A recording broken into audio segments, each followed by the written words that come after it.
ശ്രീ ജിൻഡോ, ഈ S K Sajeesh പറഞ്ഞതിൽ ഒരു പ്രധാനപ്പെട്ട കാര്യം വസ്തുതയായി നിൽക്കുന്നത് ഈ ചുരം ഉണ്ടാക്കുന്ന പ്രശ്നങ്ങൾ, തടസ്സങ്ങൾ, അതിലൊരു ബദൽ പാത എന്നത്. കാരണം വയനാട്ടുകാരെ സംബന്ധിച്ച് അവർക്കൊരു മെഡിക്കൽ കോളേജിൽ അത്യാധുനിക സംവിധാനങ്ങളില്ല. അതുകൊണ്ട് തന്നെ ഏതാണ്ട് 50ഓളം ആംബുലൻസ് ഒരു ദിവസം ചുരം ഇറങ്ങി പിന്നെ രോഗികളെ കാണിക്കേണ്ട സാഹചര്യമുണ്ട്. പലപ്പോഴും ചുരത്തിലുണ്ടാകുന്ന ഗതാഗത കുരുക്ക് മൂലം ജീവനുകൾ നഷ്ടമാകുന്ന പൊലിയുന്ന സാഹചര്യങ്ങൾ ഉണ്ടായിട്ടുണ്ട്.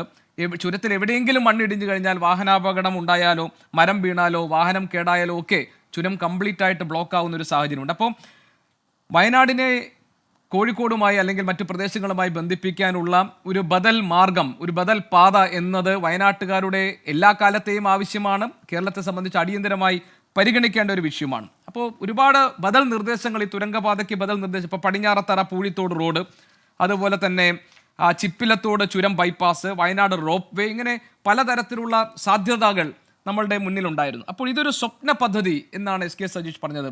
ഇത് നടപ്പാകുന്നതോടുകൂടി പലതരത്തിലുള്ള ഗുണങ്ങൾ വയനാട്ടിലെ ജനങ്ങൾക്കുണ്ടാകുന്നു, ടൂറിസം മേഖലയ്ക്കുണ്ടാകുന്നു, വളരെ എളുപ്പത്തിൽ തന്നെ വയനാടുമായി കണക്ട് ചെയ്യാൻ പറ്റുന്ന പുതിയ കണക്ടിവിറ്റി ഒരു നെറ്റ്വർക്കിങ്ങിൻ്റെ ഭാഗമായി മാറുന്നു.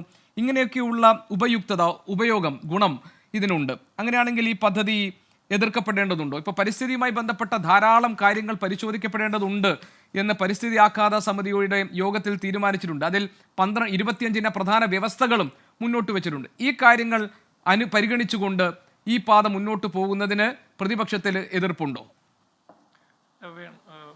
ഗോപി, ഇതിൽ നമ്മളൊരു കാര്യം മനസ്സിലാക്കേണ്ടതായി, ഈ വയനാട്ടുകാരുടെ യാത്രാ ദുരിതത്തിന് പരിഹാരം വേണം. അവിടുത്തെ ആളുകൾ ആംബുലൻസിൽ വഴിയിൽ കിടന്ന് മരിക്കുന്ന ആ ദുരവസ്ഥയ്ക്ക് പരിഹാരം വേണം. ഇതിനൊന്നും ഒരു തർക്കവുമില്ല.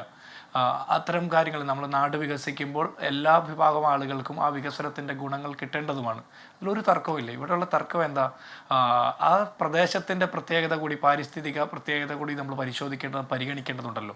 ഇന്നിപ്പോൾ ഈ പരിസ്ഥിതി ആഘാത ഇവർ ഇപ്പോൾ കൊടുത്തിരിക്കുന്ന പരിസ്ഥിതി അനുകൂല റിപ്പോർട്ടിൽ തന്നെ പറയുന്നുണ്ട്, ഇവിടെ ലാൻഡ് സ്ലൈഡിനുള്ള സാധ്യതകളുണ്ട്, ഗുരുതരമായിട്ടുള്ള മറ്റ് പാരിസ്ഥിതിക പ്രശ്നങ്ങളുണ്ട്. അതൊക്കെ പരിഗണിച്ചുകൊണ്ട് ഈ പദ്ധതി നടപ്പാക്കണമെന്ന് പറയാം. അപ്പോൾ ഒരു തരത്തിലും ഇതൊക്കെ പരിഗണിച്ചുകൊണ്ട് നടപ്പാക്കാൻ പറ്റുക എന്ന് പറഞ്ഞാൽ വലിയ പ്രയാസമായിരിക്കും ഈ പദ്ധതി നടപ്പാക്കാൻ. ഇനി ഞാൻ ഗോപി ചോദിച്ച ഒരു ചോദ്യത്തിൽ എനിക്കതിൽ ഒരു പ്രത്യേകത തോന്നിയ ഒരു കാര്യം, വയനാട്ടിലെ ആളുകൾക്ക് കോഴിക്കോട് മെഡിക്കൽ കോളേജിൽ പോകാൻ വേണ്ടിയിട്ട് 10ഉം 18ഉം ആംബുലൻസുകൾ വഴി നീളെ ക്യൂ എടുക്കുന്നു, ആളുകൾ വണ്ടിയിൽ കിടന്ന് മരിക്കുന്ന സാഹചര്യം ഉണ്ടാകുന്നു.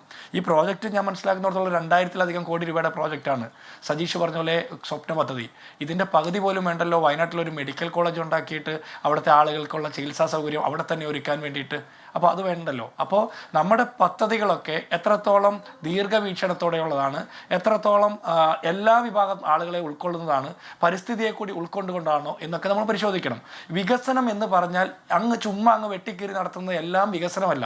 വൻകിട സമുച്ചയങ്ങൾ മാത്രമല്ല വികസനം. വികസനം എന്ന് പറഞ്ഞാൽ ആ പ്രോജക്റ്റിന് ശേഷം അതിന് മുമ്പുണ്ടായിരുന്നതിനേക്കാൾ ഗുണകരമായിട്ടുള്ള ജീവിത സാഹചര്യമായിരിക്കും ഉണ്ടായിരിക്കേണ്ട.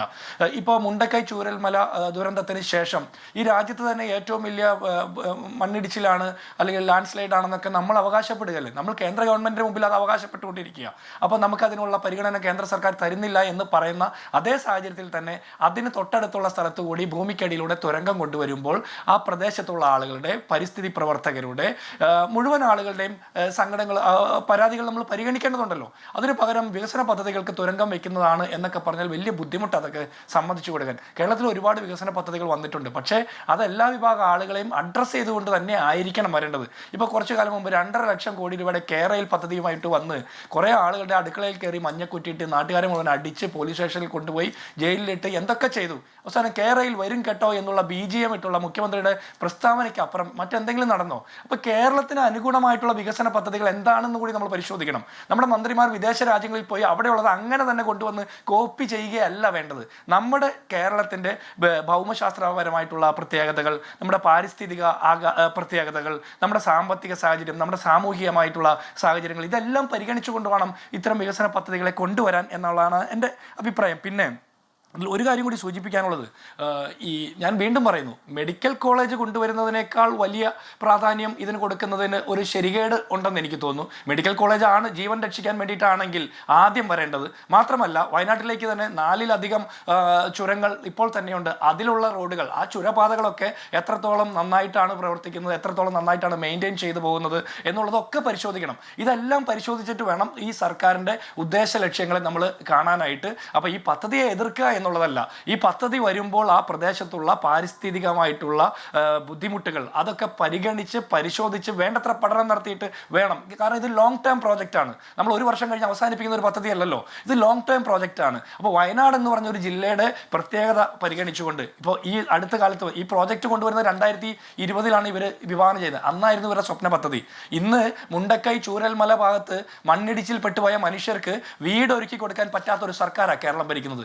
ദുരിതാശ്വാസ നിധിയിൽ കിട്ടിയ പണം പോലും കൃത്യമായിട്ട് ചെലവഴിക്കാൻ പറ്റാത്ത ഒരു സർക്കാരാണ് കേരളം ഭരിക്കുന്നത്. അവിടെ മണ്ണിടിച്ചിൽപ്പെട്ട മനുഷ്യർ അവർക്ക് കൂര ഒരുക്കാൻ വേണ്ടിയിട്ട് സമരം ചെയ്യുമ്പോൾ അവരെ തല്ലി അറസ്റ്റ് ചെയ്യുന്ന പോലീസാണ് കേരളത്തിലുള്ളത്. അപ്പോൾ ഇതെല്ലാം പരിഗണിക്കണം. നമ്മുടെ വികസന പദ്ധതികൾ കൊണ്ടുവരുമ്പോൾ ആ വികസനത്തിന്റെ ഭാഗമായിട്ട് പാർശ്വവൽക്കരിക്കപ്പെട്ടു പോകുന്ന, അന്യവൽക്കരിക്കപ്പെട്ടു പോകുന്ന ഒരു വിഭാഗം മനുഷ്യരുണ്ട് എന്നുകൂടി പരിഗണിച്ചിട്ട് വേണം ഇത്തരം പദ്ധതികൾ സ്വപ്നമായിട്ട് ഗവൺമെന്റ് പ്രഖ്യാപിക്കാൻ എന്നാണ് എനിക്ക് പറയാനുള്ളത്. ശരി.